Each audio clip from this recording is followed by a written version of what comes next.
Audio Jungle.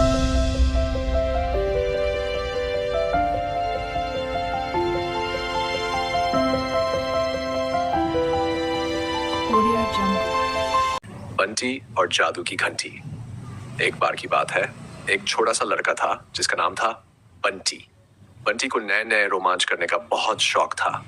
वो जंगल के पास एक छोटे से गांव में रहता था और हर दिन कुछ नया खोजता था। एक दिन बंटी जंगल के किनारे खेल रहा था। तभी उसकी नजर जमीन में आधी दबी हुई एक पुरानी सी घंटी पर पड़ी। उसने सोचा, ये क्या है? और जैसे ही उसने घंटी बजाई, टन्नन, अचानक से हवा में धुआं छा गया और उस धुएं में से निकला एक छोटा सा नीला जिन जिसका नाम था टिक्कू। उसके सिर पर उल्टी टोपी थी और चेहरा हमेशा हंसता रहता था। टिक्कू बोला, बंटी, तुमने मुझे आजाद किया है। अब मैं तुम्हारी 3 इच्छाएं पूरी कर सकता हूं। बंटी की आंखें चमक उठी। सच में? 3 इच्छाएं?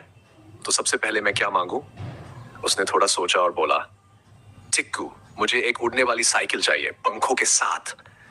टिक्कू ने ताली बजाई और एक सुनहरी चमकती हुई उड़ने वाली साइकिल सामने आ गई। उसमें पक्षियों जैसे पंख थे और एक छोटा सा सुनहरा बटन। जैसे ही बंटी ने बटन दबाया, साइकिल हवा में उड़ने लगी।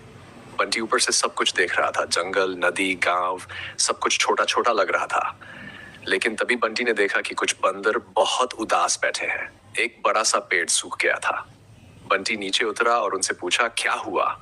एक छोटा बंदर जिसका नाम था चीकू बोला, ये हमारा जादू का पेड़ था, इससे हमें ताकत मिलती थी, पर अब ये सूख गया है। बंटी का दिल पिघल गया। उसने तुरंत अपनी दूसरी इच्छा मांगी, चिक्कू, इस पेड़ को फिर से हरा भरा कर दो। चिक्कू ने हाथ घुमाया, ताली बजाई और जादू की चमक के साथ पेड़ में नए पत्ते, फूल और रोशनी आ गई। सारे बंदर खुशी से नाचने लगे। जंगल फिर से जीवित हो गया।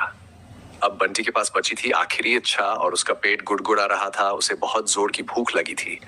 तो बंटी ने कहा, टिक्कू, मुझे दुनिया के सबसे स्वादिष्ट गोलगप्पे चाहिए, ऐसे जो कभी खत्म न हो। टिक्कू ने ताली बजाई और धुएं में से एक गोलगप्पों का पहाड़ आ गया। उसमें हर स्वाद था, मीठा, तीखा, चटपटा और यहाँ तक कि चॉकलेट गोलगप्पे भी। बंटी ने पहला गोलगप्पा खाया और बोला, वाह, स्वर्ग का स्वाद। सारे बंदर भी आ गए। जंगल में एक छोटी सी पार्टी शुरू हो गई।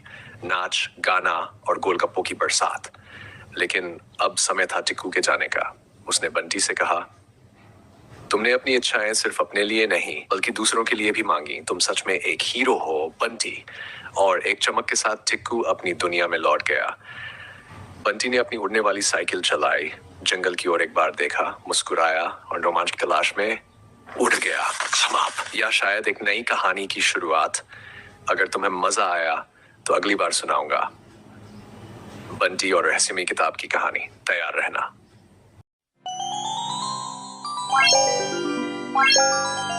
Thank you.